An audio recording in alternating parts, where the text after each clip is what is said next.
auditeurs et téléspectateurs de la radio et télévision Tambara, vous pouvez désormais suivre votre chaîne de télévision préférée Tambara sur le satellite Badrsat 7, angle 26 degrés Est, fréquence 11010, polarisation verticale, symbole REC 27500. Suivez le journal avec STM Transport Voyageurs, une nouvelle façon de voyager.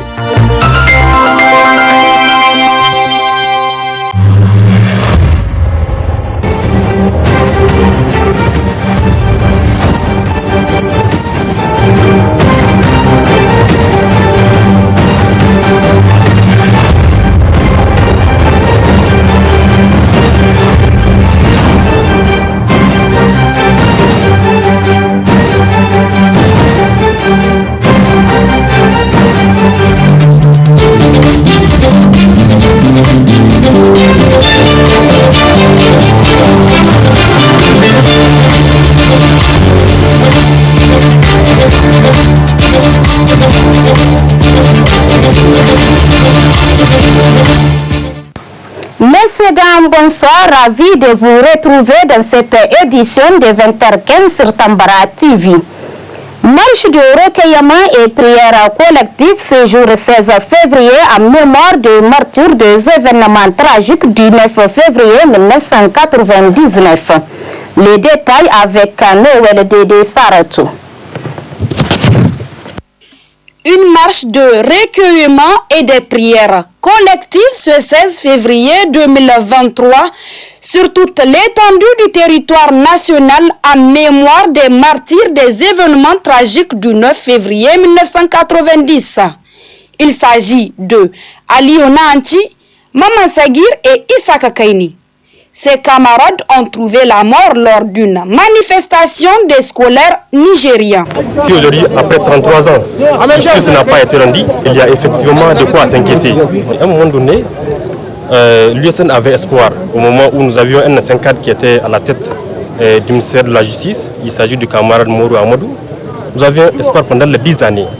Mais malheureusement, jusqu'à la fin de son mandat, justice n'a pas été rendue. En tout cas, nous continuons peut-être à garder espoir.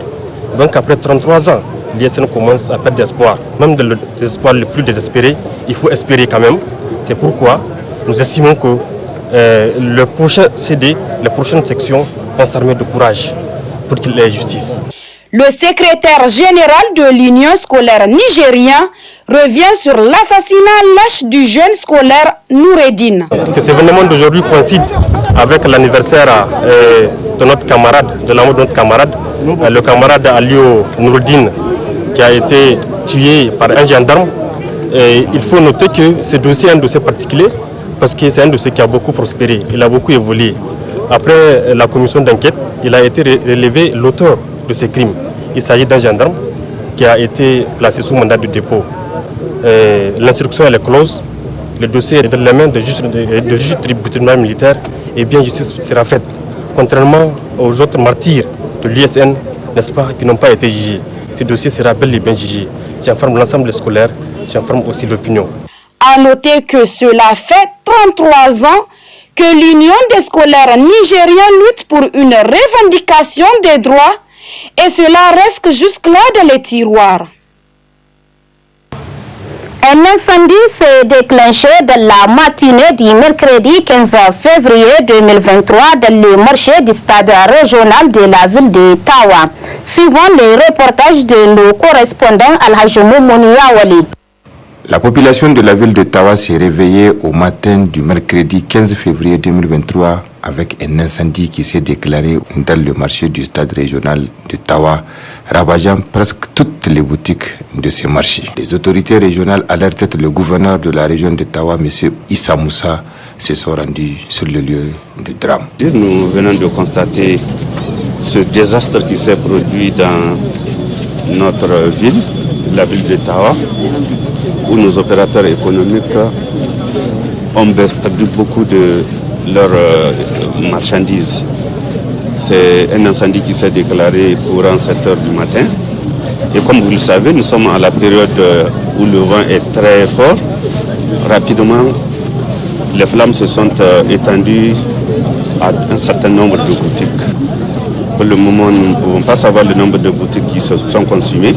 C'est après qu'on va faire l'évaluation, aussi bien le nombre de boutiques consumées que l'évaluation des dégâts qui ont été enregistrés.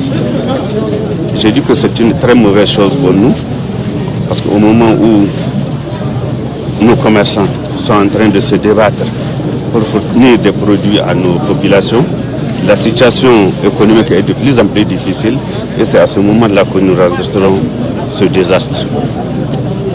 Nous implorons Dieu pour que les donne plus que ce qu'ils ont perdu et nous lançons un appel encore aux commerçants pour qu'ils soient vigilants. Vous venez entasser vos produits côte à côte, parfois avec des produits inflammables. Qui sait, peut-être il y a un peu de l'essence dans la zone qui a fait que cet incendie s'est enflammé. Donc ils doivent être vigilants pour éviter de mettre des choses très inflammables dans des boutiques avec des marchandises. C'est ça l'appel que nous lançons. Au nom du président de la République, nous présentons tous nos regrets à tous les commerçants qui ont perdu quelque chose ici et nous souhaitons que Dieu leur donne beaucoup plus que ce qu'ils ont perdu.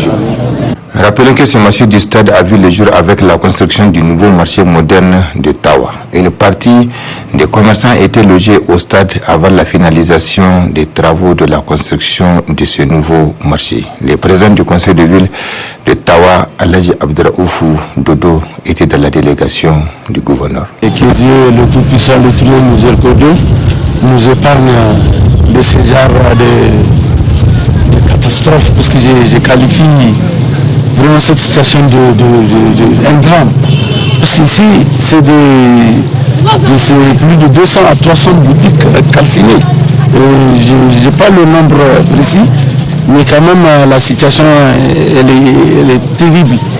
Et ce qui est arrivé, moi je dirais que ça dénote d'un deuil même. Parce qu'il y a des gens aujourd'hui là, si on ne les suit pas socialement, peut-être même ils vont même un peu délirer quoi.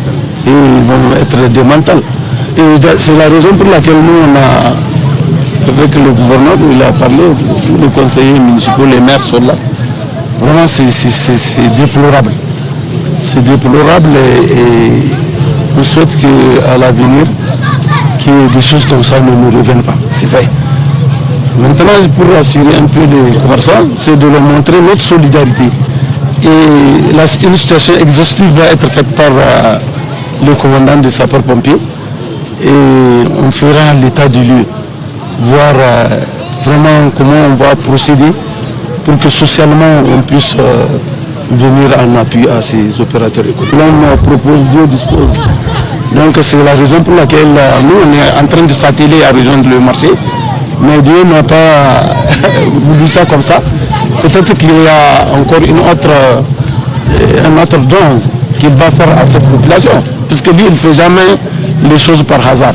Pour vraiment féliciter les sapeurs-pompiers, les forces de l'ordre qui ont sécurisé les lieux, l'aéroport qui est venu aussi avec le commandant de l'aéroport, avec leurs ventouses, ils ont dû vraiment nous aider à maîtriser le désastre.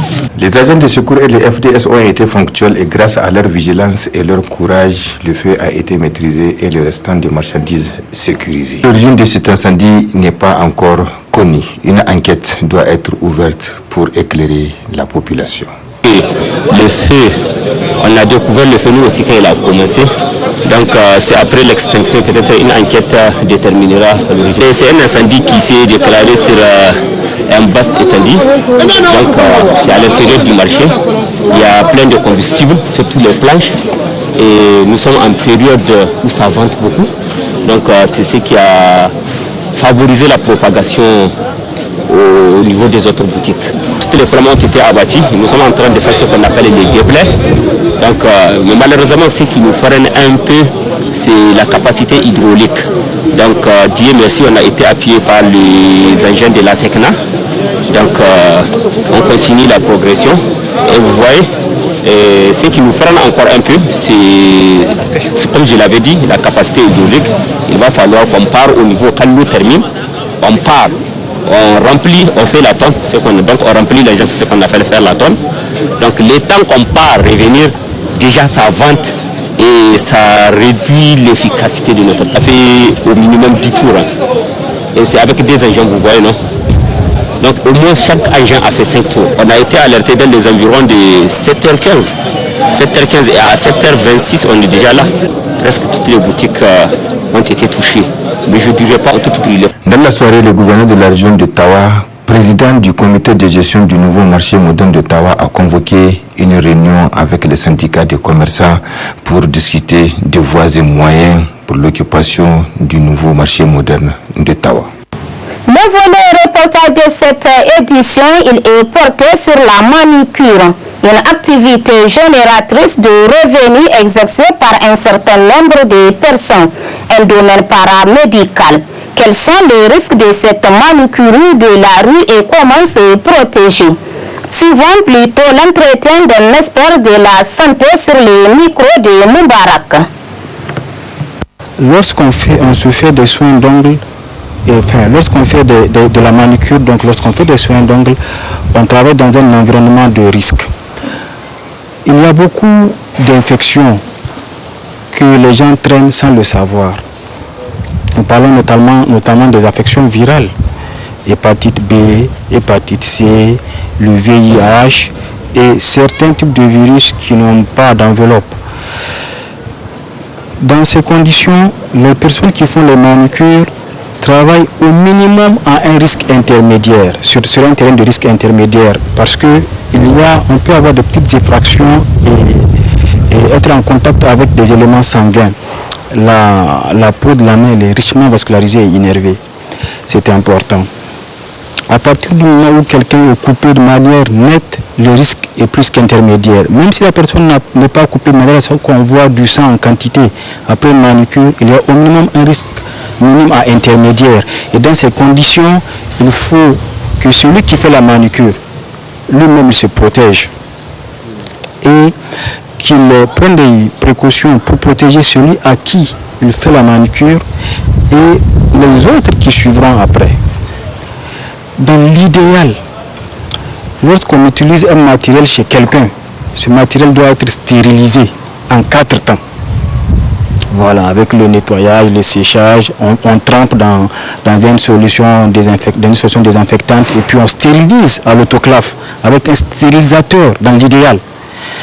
Si ces conditions ne peuvent pas être respectées, on peut avoir des solutions de remplacement, comme le fait de bouillir le matériel utilisé, qui sont des matériels non jetables en réalité en général, que nos manucures qui circulent dans la ville, qui le font dans l'informel, utilisent.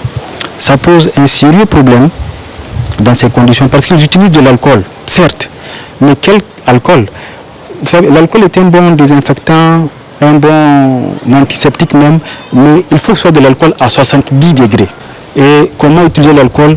Il faut verser l'alcool sur le matériel utilisé et le laisser sécher de lui-même. Il ne faut pas juste nettoyer, ça ne se fait pas ainsi. Puisqu'il y a des virus qui certes ne sont pas coriaces, il y a des virus qui ne résistent pas plus de 2 minutes à l'air ambiant, mais il y en a qui résistent, comme les virus de l'hépatite B, il faut réellement les éliminer. À partir du moment où il y a un risque de saignement, s'il y a un risque de saignement, la façon la plus nette d'avoir de l'assurance, c'est de stériliser de manière optimale avec un stérilisateur. Au minimum, il faut que... Donc, ces gens-là, nous allons nous adresser à eux, mais pas à eux seulement, puisqu'il y a des domaines du ministère de la Santé publique qui, normalement, s'en occupent. Il faut qu'il y ait de la sensibilisation. Comme les coiffeurs traditionnels, les Wanzam ont été sensibilisés, il faut qu'il y ait de la formation pour ces gens, puisque c'est leur gagne-pain, qu'ils sachent comment stériliser et comment travailler même, puisqu'il y a des éléments que je n'ai pas développés, j'essaie d'axer l'intervention juste sur les risques encourus. Et il y a énormément de risques, infections bactériennes, infections virales, infections mycologiques. Et les champignons, ceux qui ont les ongles jaunes, s'ils ne sont pas des fumeurs et qui sont cassants et qui ont des espèces d'excroissance, ça évoque des champignons et c'est extrêmement contagieux. Là, c'est dangereux pour celui qui travaille, même pour celui chez qui il travaille. Il peut facilement disséminer une infection et donner une infection grave et difficile à traiter qui se généralise, tout comme il peut aller contaminer les autres, surtout si son matériel désinfectant n'est pas efficace et s'il ne suit pas une certaine norme de désinfection. Il y a des risques sérieux. Ces gens doivent être formés sur la désinfection. Et même les salons de coiffure, les salons de beauté donc, qui font de la pédicure manucure, ces gens doivent avoir des stérilisateurs et ils doivent se former à la pédicure manucure. Les feux tricolores sont là pour remplacer la police au niveau des carrefours et permettre d'apaiser la circulation routière. Je vous propose d'écouter ces commentaires de Noël Dédé Saratou. Les feux optiques, aussi appelés feux tricolores, sont des dispositifs établis généralement dans les intersections pour réguler l'ordre de la circulation routière.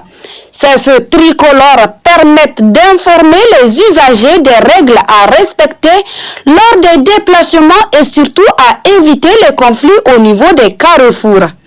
En effet, en cas du non-respect des règles de ces couleurs par les usagers de la route conduit bien à des embouteillages au carrefour ou à des accidents graves ou mortels. Ainsi, les usagers doivent être vigilants et respecter ces codes de la route pour éviter tout autre danger. Messieurs, dames, c'est ici que se referme ce journal. Merci de l'avoir suivi et restez en compagnie de nos programmes.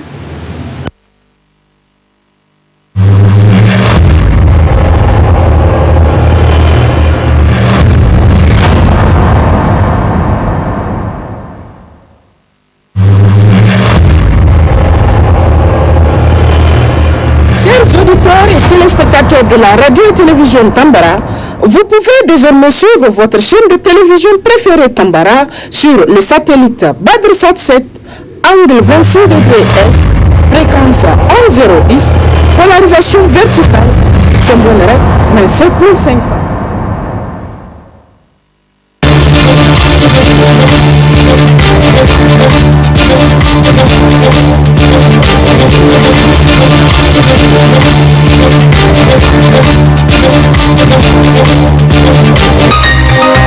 Ce journal vous a été présenté par STM Transport Voyageurs. Une nouvelle façon de voyager.